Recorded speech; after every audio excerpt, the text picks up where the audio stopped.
That's great. A half hour is great. Okay.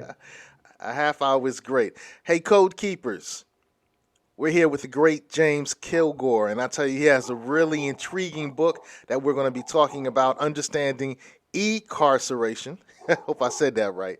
And look, I know some of you are saying, Seiko, what does this have to do with empowerment? Seiko, what does this have to do with black empowerment? Stay tuned. All right, welcome to Get On Code, the Fly Guy Show, which is a series of melanated conversations focused on empowerment, health, wealth, and knowledge of self. People think in binary choices because they are conditioned to. And on the wall was a picture of a wolf and a lion. I think the wolf was the Democratic Party, the lion was the Republicans. But the drug trade and all these illegal stuff that people do, that's still economics. It's just that they couldn't do it in a traditional system. We're talking about melanated wealth. So we can build wealth, but we just, for some reason, don't seem to be able to transfer it. You had a great experience. Fine. That means nothing. What were you told as a child about education? You had to be how many times better? Every impression without an expression becomes depression. Peace, Code Keepers. It's time for another great episode of Get On Code. Get On Code, and the code is empowerment. Our code is empowerment. So everything you do should empower you. Everything you eat should empower you. Your political resources and political energy should empower you. And today we're going to have a really empowering conversation with the good man, James Kilgore, activist, researcher, and returned citizen. Now, one of the interesting things about good brother James is he has a new book, Understanding E-Carceration, Electronic Monitoring, the Surveillance State, and the Future of Mass Incarceration. This kind of reminds me of that, I think it was Tom Hanks movie or something like that. So tell us about the book and tell us how you got involved in this space. Okay, thanks very much, Sekou. Well, I mean, I spent 6.5 years in prison. I came out in 2009, and I was immediately put on an electronic monitor with house arrest and told I was only going to be allowed out of the house Monday through Friday from 6 a.m. to 10 a.m. And I was told that I should be able to take care of all my business between 6 a.m. and 10 a.m. I'm not sure what business that was I was supposed to be taken care of at that time of day, but that's what they told me, and I had to cope with it. But I began asking questions about this technology, about this electronic monitor. Whose idea was it? Who was making up the rules? Who's making money off of it? But most importantly, where's this technology going? At that time, it was just starting out as a GPS tracker. I wondered what was happening to all the data that it captured. And I've kind of been researching this ever since. I mean, I've been fighting against mass incarceration on many levels. And one of those levels has been to fight against the spread of electronic monitoring and the idea that this is an alternative to incarceration. It's not an alternative to incarceration. It's an alternative form of incarceration.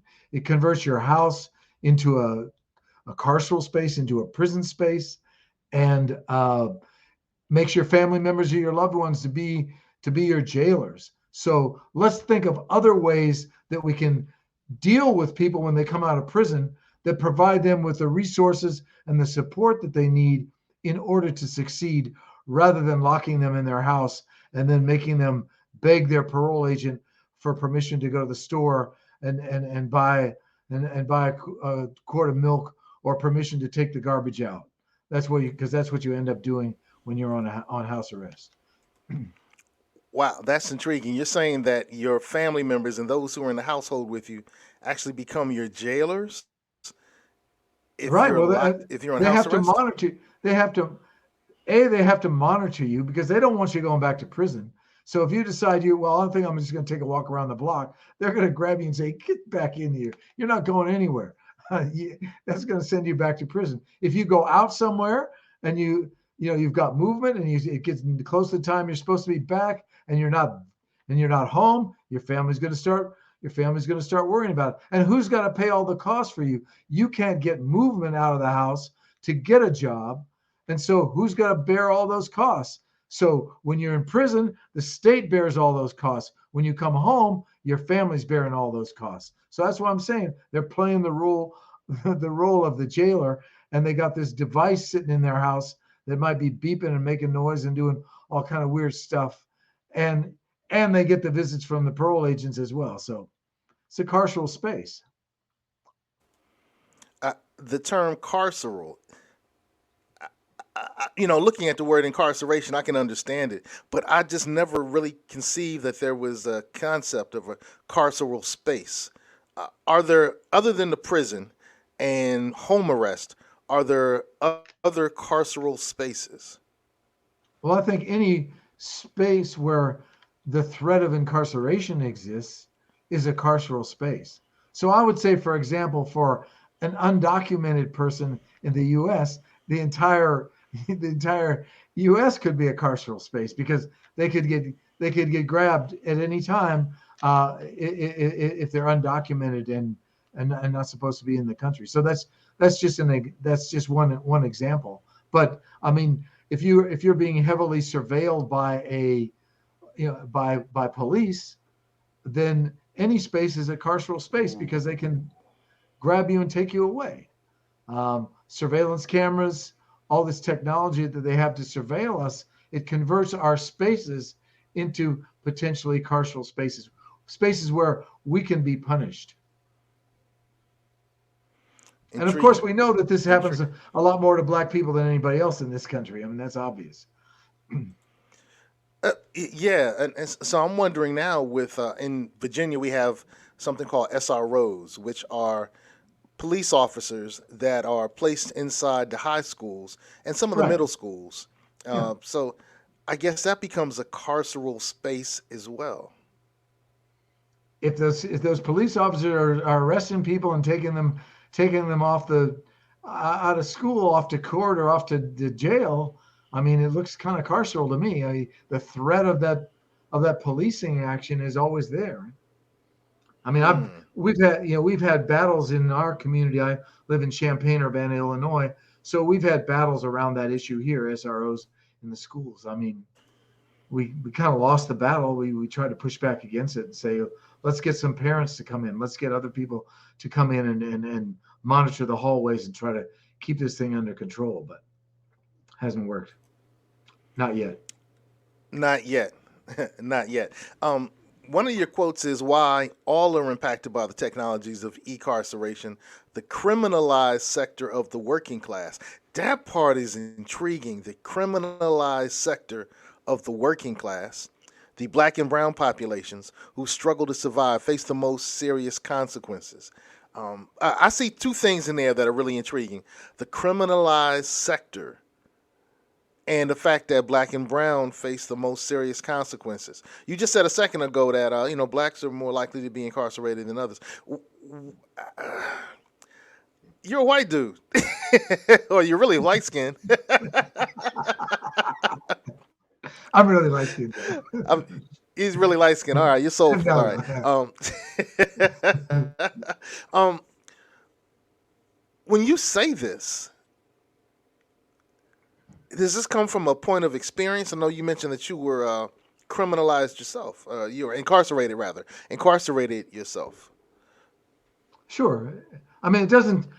I mean, I've been an anti-racist activist for most of my life. I lived 18 years of my life in Southern Africa, working in support of the liberation struggle there and working with working class organizations there. So, I mean, that's like part of who I am. But I think in terms of prison, I mean, all you've got to do is kind of walk through the gate and look around and see who's in there. I mean, you can see that, in California where I was, it was, about 1/3 Black, 1/3 Latinx, and 1/3 white. But the population of the state is overwhelmingly white. So you can see that Black people are being disproportionately locked up. So when I talk, there's two things I want to point out here. I mean, I talk about people in prison as being part of the working class, and we tend to think of them as as part of some kind of criminal class or the poor population or something, but we don't think of the fact that these are people that should be working. I mean, if we had an economy that was just, an economy that functioned appropriately, people that are in prison, they would be working jobs. They wouldn't be in prison.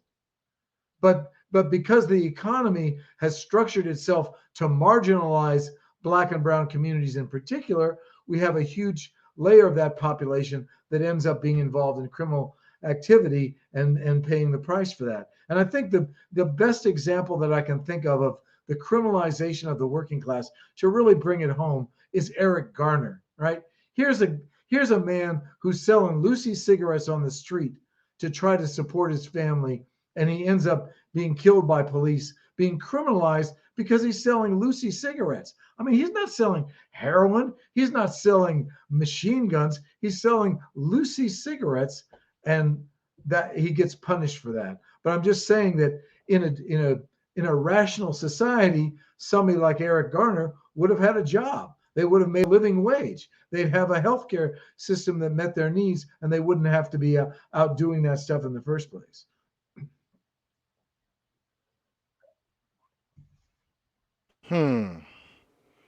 Interesting. One of the other quotes that you made that I thought was really captivating was white supremacy lives in the court. And for code keepers, this is how it deals with Black empowerment. So James, when you say white supremacy lives in the court, go deeper in that, man. Go deeper in Well, that. I mean, who's coming into court? It's disproportionately Black and brown folks who are coming into the court. Who's running the court? It's mostly white judges, mostly white prosecutors, and they just perpetuate the inequality. So we see it all the time. I've spent time in court as somebody in the dock. I've spent time in court also in communities, watching what happens to people in the court, watching what happens to different people as they come through. And we see that, Black people get different sentences than white people for the same offense. It's institutionalized. It's set up. Black people get charged differently than white people for the same offense. They get something stacked. They get charges stacked more heavily, so they end up with a longer sentence, even though what they've done is no different than what the next white defendant has done when they're in the course. And that doesn't mean this system overall lets white people off easily. Poor white people in the courts, there's plenty of white people doing life prison in this system. Don't get me wrong. So there is that, but there's also the Michael Cohens and the privileged white folks who get high priced lawyers and get off easy. But there's a layer of the white population that pays the price. It's mostly from the poor layer sectors of the population. But as a whole, Black people and brown people face a different form of justice. Wow. Well, Code Keepers, we're speaking with the good brother James Kilgore, author of Understanding E-Carceration. So let's dive a little deeper into your book. One of the things that you stated that I thought was interesting was, like Grubhub, electronic monitoring brought the prison to me rather than taking me to prison. Give me a little more on that narrative. Well, I'm just saying that, when you're on electronic monitor, they deliver this technology to you in the same way that a delivery person does. And with Grubhub, they're turning your living room into a restaurant, right? But with electronic monitoring, they're turning your living room into a jail cell, right? So it's portable jail cell. Wherever they take it, they can lock you in there and set the rules for when you can leave and when you can't leave and how far you can go according to how it's like a Google map. I've seen the programs for these devices. They can set a Google map that'll allow you to go 10 feet from your front door or 10 miles from your front door. So it's all technology managed by a mentality that wants to punish people. You've also said that electronic monitors are more than a tracking device. So inform us, man. Do the knowledge. Well, electronic monitors are a tracking device. Yes, they're tracking your location. If they have GPS capacity, which most of them do nowadays. And but they don't just record your location. Where does that location data go? It goes it goes to what we call the cloud, right? That huge hard drive that's owned by Amazon, owned by Google Drive, owned by Google, owned by Microsoft. So this is the cloud. It's this massive collection of databases, and from that they're able to. So if they go back and look at your personal history, they're going to see data about you. Maybe you were in juvenile detention. Maybe you had a long school disciplinary record. Maybe you were in child protection. Your family was in child protection services. Maybe you were in family court. Maybe you have a history of substance use and so forth. All this comes across when they search for you in the database in the cloud, and then they can turn around and combine that location data with that other data to paint a picture of you and decide, is this guy going to commit more crimes, or is he okay? We can let him go. So this is how they use that data. So that's what I'm saying. Electronic monitoring is part of the surveillance state. It's part of the way in which they monitor us and track us and keep our data in order to make sure they have us under their control. Now, when you say they, can you define who they are? Well, I'm talking about they here really is the combined forces of the state, the government, and the private corporations, big tech, that really controls this data. But they can't control this data without the complicity, without the contracts, without the funding from the government. So we can't just blame the companies, because somebody in the government has to make a contract with them. Somebody has to agree to what they're doing in order for them to be able to operate and do what they do. Now, you also defined the tracking is facial recognition, license plate readers, closed circuit TVs, drones, social media monitors. So when you talk about this surveillance state and you talk about all these other aspects, how are they using these technologies in conjunction with the electronic monitoring? You know, you just mentioned how they can do it. Do you really see the authority forces, the governmental forces, using this to predict behavior and to try to prevent things from happening? I mean, you've done the research. You're a researcher. What do you see with all this?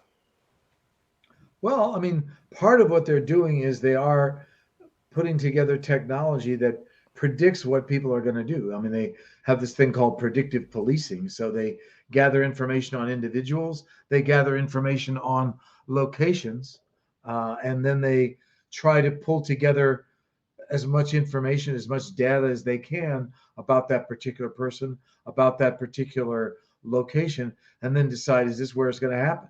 Is this the person that's going to do something? And they have these very complicated mathematical formulas that they use to try to predict this. And it's a little bit scary. It's this movie Minority Report, where they're predicting crimes before they happen and then trying to stop them. Well, I mean, that's what a lot of this technology is geared to do. And some of it, particularly facial recognition, has incredible racial bias. So there's a lot of research they've done on facial recognition technology, which basically tells us facial recognition software doesn't recognize black faces very well, because they tested it all, and they tested it all on mainly white people. So when they all of a sudden decide, now we want to do facial recognition on black people, well, we didn't actually test it on black people. It doesn't work very well. So we misidentify black people a lot, and we misidentify black women in particular a lot. So, I mean, I remember this one where they used facial recognition on Oprah Winfrey, and she came out a man, right? I'm just saying, It's just like so the technology itself is not very effective, and so it's a little bit scary. The license plate readers, they often misread the license plates, and so you're one digit off, and somehow your license plate ends up in the database of criminals. So you get pulled over by somebody because they misread your license plate, and all of a sudden, you're down on the ground while they're trying to figure out if you're really this person or not. I mean, a friend that happened to a friend of mine, a black man that lives in Oakland. Somebody stole the license plate off his car and put another license plate on it, and he got pulled over by the cops. The cops pull him out, pull his family out, go through the whole 9 yards because this license plate was on a hot list, but it wasn't him, but took him a while to prove that. Wow. Wow. So, do you think they'll be using this information, this data, to make data-driven sentencing decisions? The judges will be looking at this conglomerate of data to say we're going to give him 5 years or 30 years, because we realize there's a lot of discretion within the judicial system. Do you see it moving in that direction? That's scary. They already do that. They have risk assessment tools that they use to give people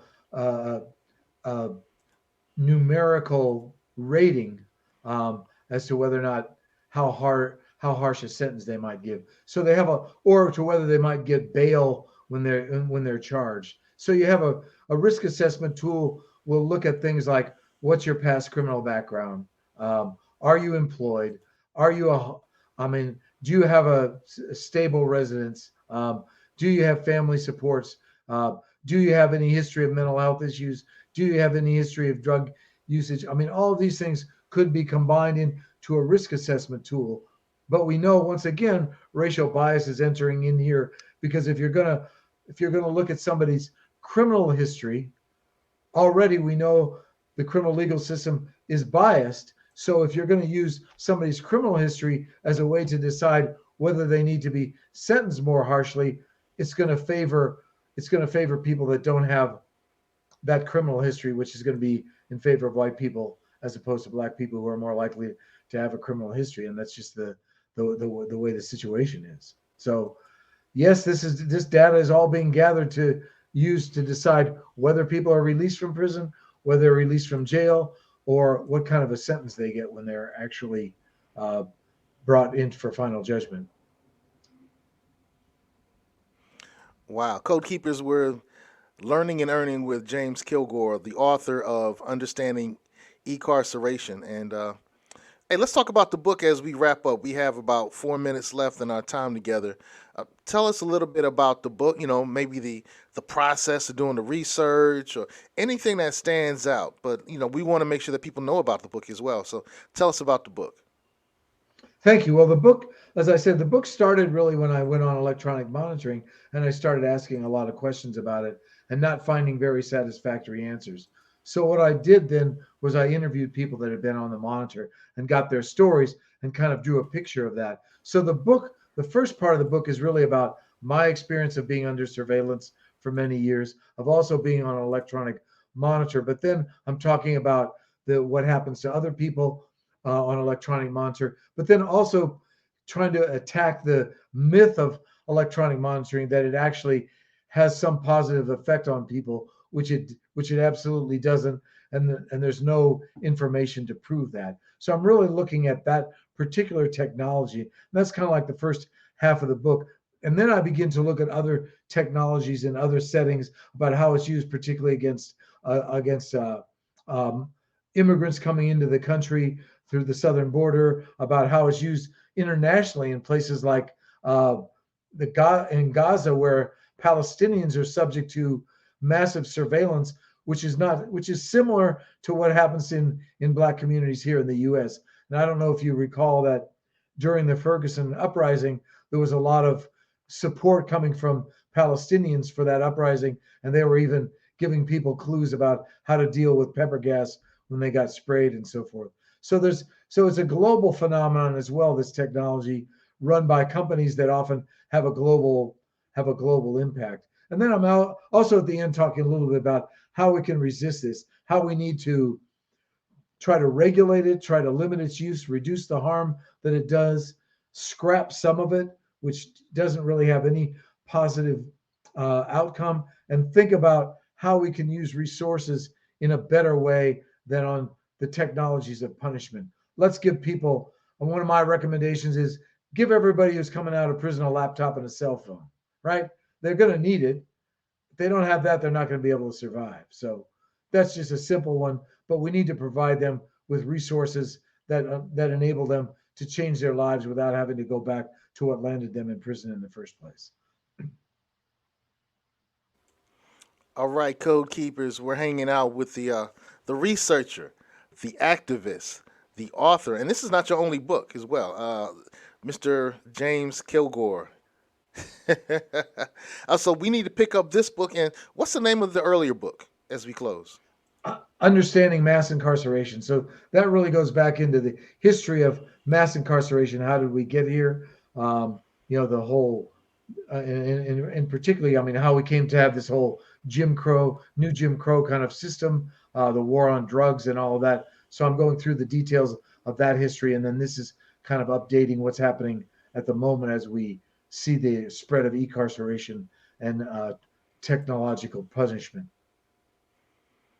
Beautiful. So, Code Keepers, make sure you pick up his book. Hey, if you're looking for a good read, if you're looking for a read that's going to lead to empowerment, he gives solutions, like he was saying towards the end. So we all need the solutions. He said white supremacy lives forward, and he has strategies to address that as well. So, Brother Kilgore, man, thank you for being on the Get On Code show. Code Keepers, keep the code, live the code, act the code. Our code is empowerment. So get on code, share the code, teach the code, become the code. Our code is empowerment. And Miss Jelly says peace. Miss Jelly says peace. If you got a piece from Miss Jelly, then everything is good. All right, that's Thank good you, to know. James. Take care. I'm feeling good. I'm feeling empowered.